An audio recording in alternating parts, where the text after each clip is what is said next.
ഓം നമോ ഭഗവതേ വാസുദേവായ.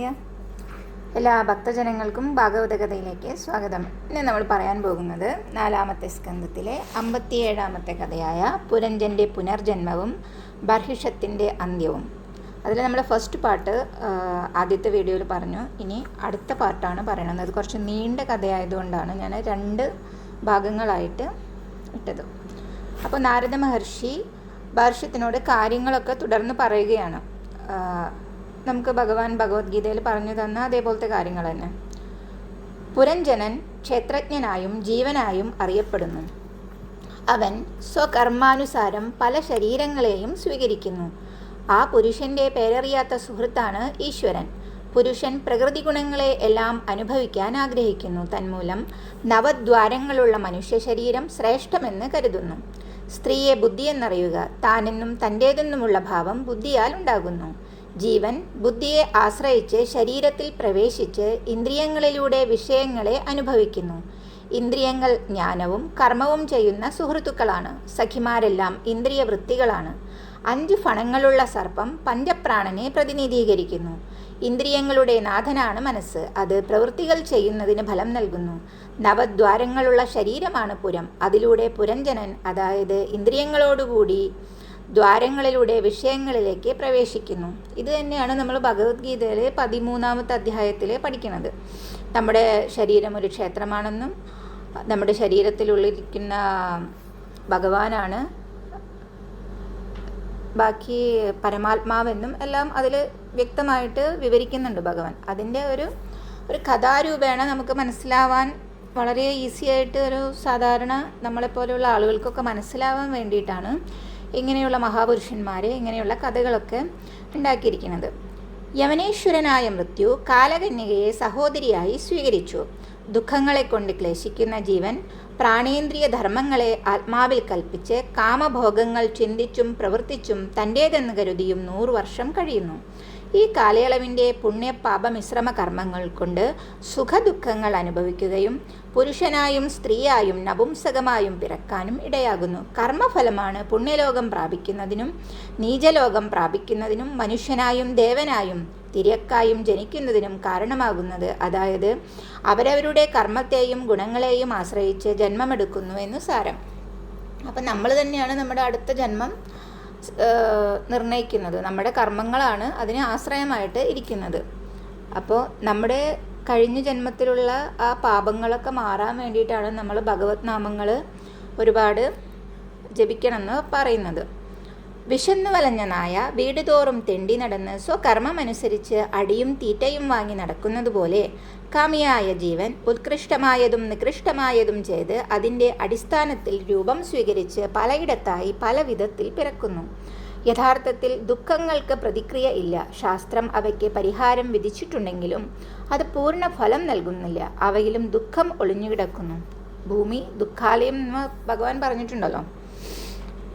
തലയിൽ വലിയ ഭാരം ചുമക്കുന്നവൻ വിശ്രമത്തിനു വേണ്ടി അത് ചുമലിലേക്ക് മാറ്റുന്ന പോലെയാണ് എല്ലാ വിധികളെന്നും ധരിക്കുക. പരമ പുരുഷാർത്ഥ രൂപനായ ആത്മാവിൻ്റെ അനന്ത ആർത്ഥാത്മകമായ പരമ്പരയ്ക്ക് പരമഗുരുവായ ഭഗവാനിൽ ഭക്തി ഉണ്ടായാൽ ജ്ഞാനമുണ്ടാകും. ഭഗവത് ലീലകൾ കേൾക്കുന്നവനും അധ്യയനം ചെയ്യുന്നവനും താമസം വിനാ ഭക്തി വർദ്ധിക്കുന്നു. അതുപോലെ തന്നെ ഭാഗവതന്മാരും പരിശുദ്ധരുമുള്ളിടത്തും അനായാസേന ഭക്തിയുണ്ടാകുന്നു. ഭഗവാന്റെ കഥകളും കീർത്തനങ്ങളും പാനം ചെയ്താൽ വിശപ്പും ദാഹവും ഭയവും ശോകവും ഒന്നും ബാധിക്കില്ല.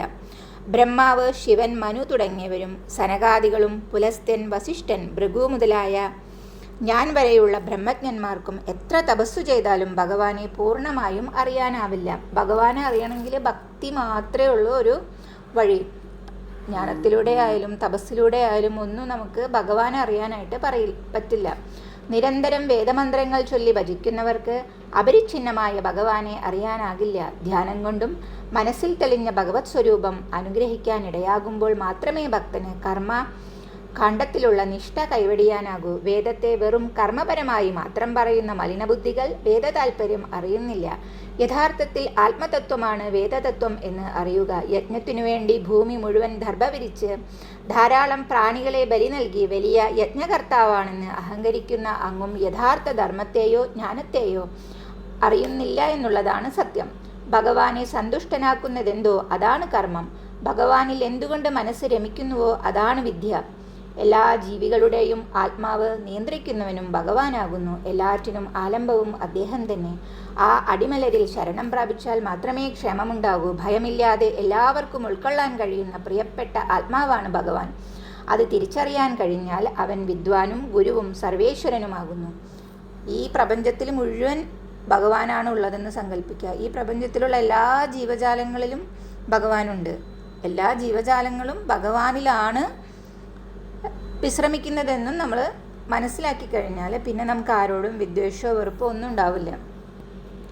നാരദ മഹർഷിയുടെ വിശദീകരണങ്ങൾ കേട്ടുകഴിഞ്ഞപ്പോൾ മഹർഷ്യത്തിൻ്റെ സംശയങ്ങൾ പരിഹരിച്ചു കഴിഞ്ഞു. എങ്കിലും അതിരഹസ്യമായ ഒരു കാര്യം കൂടി മുനി കഥാരൂപേണ മഹർഷ്യത്തിനോടോതി. മനോഹരമായ പൂക്കൾ വിരിഞ്ഞു നിൽക്കുന്ന ഉദ്യാനം. ഒരു മാൻ അവിടെ ഓടിയെത്തി. അവൻ അവിടെ ഇണയുമായി ചേർന്ന് രമിച്ചും വണ്ടുകളുടെ മൂളിപ്പാട്ടിൽ രസിച്ചും മതിച്ചും ജീവിക്കുന്നു. ആ ഇണകൾ മുമ്പിൽ ചെന്നായ്ക്കളുള്ളത് കാണുന്നില്ല. പിന്നിൽ കാട്ടാളൻ അമ്പേന്തി ഓടിയെടുക്കുന്നതും അറിയുന്നില്ല. ആ മാനുകളുടെ അവസ്ഥയെപ്പറ്റി ഒന്ന് ചിന്തിച്ചു നോക്കൂ. പൂക്കളെപ്പോലെ അഴകുള്ള സ്ത്രീകളുടെ വസതിയിൽ തേനും മണവും പോലെ ഭോഗസുഖം അവരോടത്ത് അനുഭവിക്കുന്നവനും മൃഗഗാനം പോലെ മോഹനമായ സ്ത്രീ സല്ലാപത്തിൽ ആസക്തനുമായ മനുഷ്യൻ ചെന്നായ്ക്കളെപ്പോലെ ആയുർഹാരിയായ കാലമൂർത്തികളെ ഗണിക്കാതെ വിഹരിക്കുന്നു. മറഞ്ഞു നിന്ന് അമ്പയക്കുന്ന കാട്ടാളനെ അവൻ അറിയുന്നില്ല. എന്നിട്ടും ഗൃഹധർമ്മങ്ങളിൽ മുഴുകി കാലം കഴിക്കുന്നു. തൻ്റെ വിചിത്രമായ ഈ അവസ്ഥ മനസ്സിലാക്കി അങ്ങ് മനസ്സിനെ നിയന്ത്രിച്ച് ഗൃഹം ഉപേക്ഷിക്കുക. എല്ലാ കാര്യങ്ങളിൽ നിന്നും വിരമിക്കുക. സദാ ഭഗവാനെ സേവിക്കുക. നാരദ മഹർഷിയുടെ ഉപദേശങ്ങൾ കേട്ട് മഹർഷ്യത്തിൻ്റെ സംശയങ്ങൾ നിശേഷം നീങ്ങി. ഇന്ദ്രിയവൃത്തികൾക്ക് പ്രവേശനമില്ലാത്ത ആത്മതത്വത്തിൽ ഋഷികളും മോഹിച്ചു പോകുന്നു. ഇഹലോകത്തിൽ ജീവൻ ശരീരം കൊണ്ട് കർമ്മം ചെയ്യുന്നു. അവസാനം ഈ ശരീരം ഉപേക്ഷിച്ച് അവൻ പരമലോകത്തിൽ പോകുമ്പോൾ മറ്റൊരു ശരീരം കൊണ്ടാണ് ഫലം അനുഭവിക്കുന്നത്. അവിടെ യാഗാദി കർമ്മങ്ങളില്ല, കർമ്മഫലം കാണാനില്ല. ഇവർ എൻ്റേതെന്നും ഇത് ഞാനെന്നുമുള്ള അഹങ്കാരം ശക്തമായി നിലകൊള്ളുന്നു. അതിൽ നിന്ന് ജീവൻ പുനർജന്മമെടുക്കുന്നു. മുജ്ജന്മഫലം അടുത്ത ജന്മത്തിലും അനുഭവിക്കും. ഈ ജന്മത്തിൽ അനുഭവിക്കാത്ത സംഭവങ്ങൾ ജീവന് സംഭവിച്ചാൽ മുജ്ജന്മമുണ്ടായിരുന്നതായി കരുതാം. ഒരിക്കലും അനുഭവിക്കാത്ത കാര്യങ്ങൾ മനസ്സിൽ പതിയുകയില്ല. യഥാർത്ഥത്തിൽ മനസ്സു തന്നെയാണ് മനുഷ്യൻ്റെ പൂർവ്വരൂപം പറഞ്ഞു തരുന്നത്. മനുഷ്യൻ്റെ ഉയർച്ചയെക്കുറിച്ചും അധപതനത്തെക്കുറിച്ചും സൂചിപ്പിക്കുന്നതിനും അതിന് കഴിയും. ഒരിക്കലും കാണാനും കേൾക്കാനും കഴിയാത്ത കാര്യങ്ങൾ സ്വപ്നത്തിൽ കാണുന്നില്ലേ നമ്മൾ? അതുപോലെ ദേശകാല പ്രവൃത്തികൾ തനിക്ക് അനുഭവമാകും പോലെ ഊഹിക്കാം. മനസ്സിൽ എല്ലാ ഇന്ദ്രിയ ഗോചരങ്ങളും കൂട്ടം ചേർന്ന് വരികയും പോകുകയും ചെയ്യും. എല്ലാവരും മനസ്സിൻ്റെ ഉടമകളാണെന്നും അറിയുക. ഈശ്വരഭക്തി നിറഞ്ഞ മനസ്സിൽ ചന്ദ്രനിൽ രാഹു എന്നോണം ലോകം മുഴുവൻ പ്രകാശിക്കുന്നു. ലിംഗശരീരം നശിക്കുന്നതുവരെ ഞാനെന്നും എൻ്റേതെന്നുമുള്ള സ്വാർത്ഥ ചിന്ത നശിക്കുന്നില്ല. ദുഃഖം, മരണം, ജ്വര, നിദ്ര എന്നീ അവസ്ഥകളിൽ അവ പ്രകാശിക്കുന്നില്ലെന്നു മാത്രം. അമാവാസി നാളിൽ ചന്ദ്രൻ്റെ രൂപം അപ്രത്യക്ഷമാകുന്നതുപോലെ ഗർഭാവസ്ഥയിലും ബാല്യത്തിലും ഇന്ദ്രിയങ്ങൾ കൊണ്ട് വ്യക്തമാക്കാവുന്ന വിധം അഹങ്കാരം പ്രകടമാകാറില്ല. ഒരു ചെറിയ കുട്ടിക്ക് അഹങ്കാരം ഉണ്ടാവാറില്ല അല്ലേ? അവരെ നമ്മൾ ശ്രദ്ധിച്ചു കഴിഞ്ഞാൽ നമുക്ക് മനസ്സിലാവും. പക്ഷേ നമ്മൾ വളരും തോറുമാണ് നമുക്ക് ഞാനെന്നും എൻ്റേതെന്നുമുള്ള ഒരു ഭാവം മനസ്സിലോട്ട് വരുന്നതും പിന്നീട് നമ്മൾ ആ തമോ ഗുണത്തിൻ്റെ പിടിയിൽ അകപ്പെട്ട് നമ്മൾ വേണ്ടതും വേണ്ടാത്തതുമായ എല്ലാ കാര്യങ്ങളും മനുഷ്യർ ചെയ്യുന്നതും അതുകൊണ്ടാണ്. ഒരു ആനയോ ഒരു പുലി, അവരെ രണ്ടാളെയും നമ്മൾ ഒരു 10 ദിവസം നമ്മൾ പട്ടിണിക്ക് ഇടാന്ന് വയ്ക്കാം. ഒരു 10 ദിവസം കഴിഞ്ഞിട്ട് ആനയ്ക്ക് കുറച്ച് ഇറച്ചിയും പുലിക്ക് കുറച്ച് പുല്ലും വെച്ച് കൊടുത്ത് അവർ കഴിക്കില്ല അല്ലേ? പക്ഷെ നമ്മളങ്ങനെയല്ല, നമ്മൾ എല്ലാം കഴിക്കും. പക്ഷേ ഭഗവാൻ പറഞ്ഞത് കേൾക്കാത്ത ഒരേ ഒരു വർഗം നമ്മൾ മനുഷ്യവർഗം മാത്രമാണ്. ബാക്കി എല്ലാ പക്ഷി മൃഗാദികളും അവരവരുടെ സമയമാകുമ്പോൾ കൂട്ടിലോട്ട് പോവും. സൂര്യൻ ഉദിക്കുന്നതിന് മുമ്പ് അവരെല്ലാവരും ഉയർന്നു വരും. അവരാരും അലാറം വെച്ചിട്ടോ ഒന്നുമല്ല ഉണരുന്നത് അല്ലേ? പക്ഷെ നമ്മളങ്ങനെയല്ല. നമ്മൾ പറഞ്ഞിട്ടുള്ള പോലെയല്ല ചെയ്യണത്.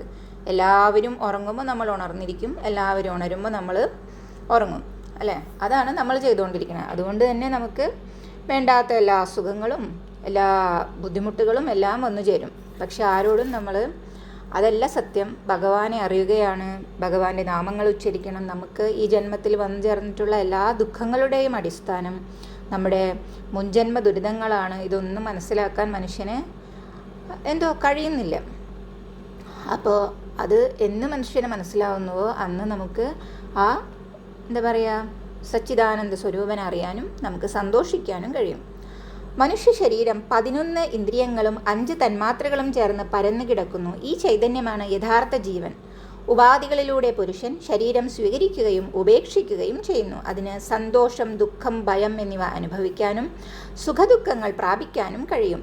പുല്ലട്ട മറ്റൊരു പുല്ലിൽ പിടിയുറപ്പിക്കാതെ ആദ്യത്തെ പുല്ലിൽ നിന്ന് പിടിവിടാറില്ല. അതുപോലെ ജീവനും മറ്റൊരു ശരീരം ലഭിച്ചിട്ടേ ആദ്യമുണ്ടായിരുന്നത് ഉപേക്ഷിക്കുകയുള്ളൂ. അതിനാൽ മനുഷ്യൻ്റെ സംസാര കർമ്മം മനസ്സു തന്നെയാണ്. അജ്ഞാനമുള്ളപ്പോൾ ആത്മബോധം നഷ്ടപ്പെടുന്നു. അപ്പോൾ ചെയ്യുന്ന കർമ്മത്തിൽ നിന്ന് ലഭിക്കുന്നത് ഭോഗസുഖമാണ്. അത് വീണ്ടും വീണ്ടും ധ്യാനിക്കാൻ ഇടവരുത്തുകയും കർമ്മങ്ങൾ ചെയ്യാൻ പ്രേരിപ്പിക്കുകയും ചെയ്യുന്നു. അതുകൊണ്ട് അജ്ഞാനം നശിക്കാൻ വേണ്ടി ഭഗവാനെ ഭജിക്കുക. നാരദമുനി ബർഷ്യത്തിനോട് ജീവേശ്വര തത്വം ഉപദേശിച്ച ശേഷം അവിടെ നിന്ന് സിദ്ധലോകത്തേക്ക് പോയി. ബർഷ്യത്ത് രാജവാരം പുത്രന്മാരെ ഏൽപ്പിച്ച് ഭഗവാനെ സേവിച്ചുകൊണ്ട് പരമഗതി പ്രാപിച്ചു. ഹരേ കൃഷ്ണ. ഓം നമോ ഭഗവതേ വാസുദേവായ. എല്ലാവരെയും ഭഗവാൻ അനുഗ്രഹിക്കട്ടെ. എല്ലാവർക്കും ഭക്തി ഉണ്ടാകാനും അത് എല്ലാം ഭഗവത് സമർപ്പണമായിട്ട് ചെയ്യാനും ഭഗവാൻ അനുഗ്രഹിക്കട്ടെ എന്ന് പ്രാർത്ഥിച്ചുകൊണ്ട് സർവം കൃഷ്ണാർപ്പണമസ്തു. ഹരേ കൃഷ്ണ.